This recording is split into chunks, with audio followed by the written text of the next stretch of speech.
い。兵長、やっと追いついた。エルヴィン団長が重傷です。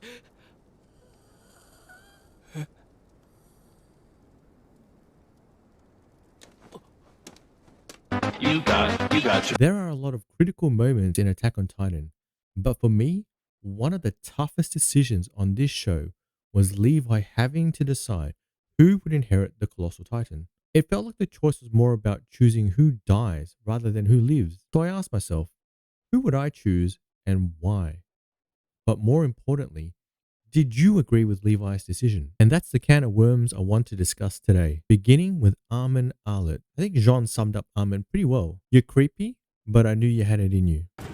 Armin, お前はエレンとベタベタつるんでばっかで気持ち悪いって思ってたけど、やるやつだと思ってた。From the beginning of the series, Armin does not excel at, well, pretty much anything. But we get our first flash of his brilliance in the Battle for Trost, when he bravely tries to win over the soldiers with his fearless speech and a salute that would make Hydra proud. Hydra.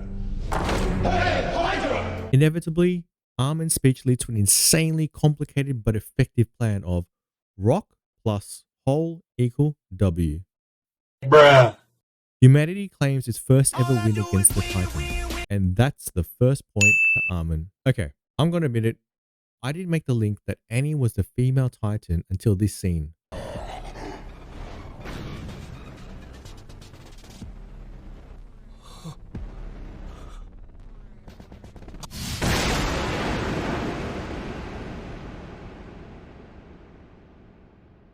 And that's why Armin is so intelligent. He figured this out with less information, fooled her with a fake story, and almost lured her into a trap, all the while he was himself. It's at this point we acknowledge his massive balls. And that's his second point. This is one of my favorite moments for Armin's character, as it shows his growth as he's beginning to fulfill his potential. Even though he hesitates for a moment, he starts barking out orders on how to find Reiner and Bertolt. But as the search continues to fail, in that high pressure situation, he shows his newfound confidence to back himself and comes out with one of the best lines in the show. しかし敵はいつだってありえない巨人の力を使って僕たちを追い込んできました。誰でも思いつく常識の範疇にとどまっていては到底敵を上回ることはできないのです。 This is why Erwin believes in Armin. His potential is off the charts, and he's starting to show some of it. Eventually, Reiner and Bert are found thanks to his ability to broaden his thinking along with new knowledge, rather than be restricted by prior knowledge. And that makes it 3 points to Armin.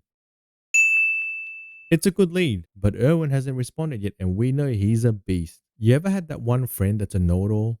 Thinks he's so smart and knows nothing, but always says, yeah, I already knew that. Well, to me, that's Erwin, but he actually knows everything, or seems like it anyway. I mean, just look at him.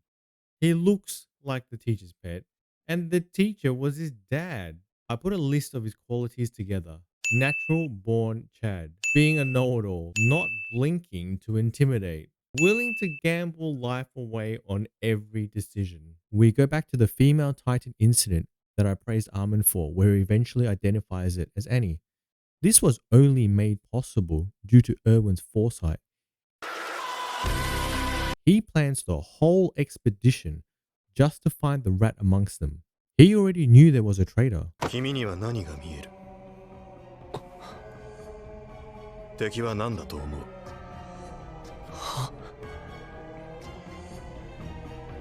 すまない。変なことを聞いたな。So he laid out a plan to capture the female Titan, but was undone by her unknown Titan scream ability.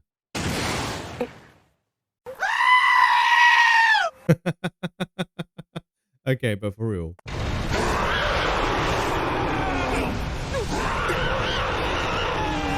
It shows how he's literally 2 steps ahead of everyone else because of how he perceives information and questions everything without bias to identify and confirm a traitor in their ranks. Erwin's first point, and he's on the board.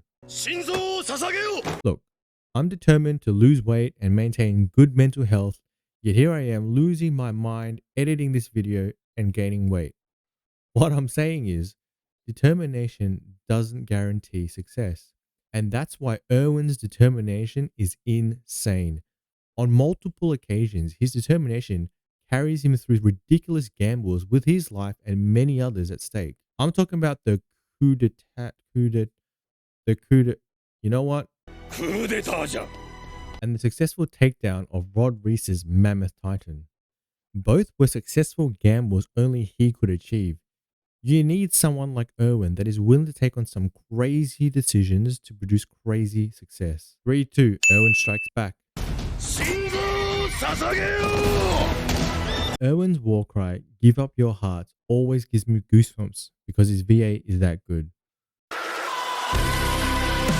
You see him belt out this phrase from time to time, but as the bodies continue to pile up, we get more glimpses of Erwin struggling with the guilt of those that perished under his command. In this infamous scene, we see the toll of all the scouts' deaths that have been steadily weighing him down and how it drives him to keep pushing for their sake as well as his own.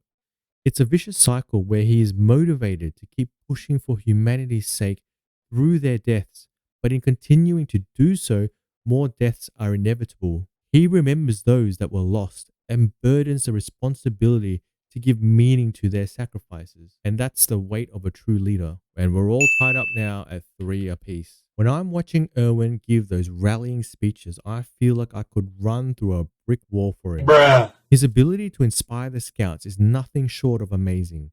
He leads by example, charging towards life or death situations with no regard for his safety, just sheer focus on the objective. Like, what sort of monster are you to be able to not only accept your impending death in a suicide charge against Zeke, but still have the leadership qualities to inspire the troops to follow with him? If you need any more evidence, just look at Levi.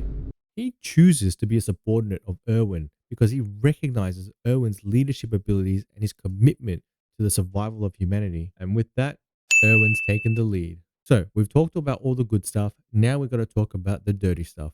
Starting with Armin. The most obvious characteristic that Armin lacks as a leader is experience. Look, I don't really blame him for it because it's just something he lacks due to his age. We saw that with a bit of experience, his growth skyrocketed. But as they say, it is what it is. It is what it is. 4-2 Erwin. The tables have turned. You could say he also lacks confidence, but I argue that confidence comes from experience. So it makes sense to me that he lacks confidence because he doesn't have experience. I mean, look at him later on when he's confident. He starts punching Erwin in the face.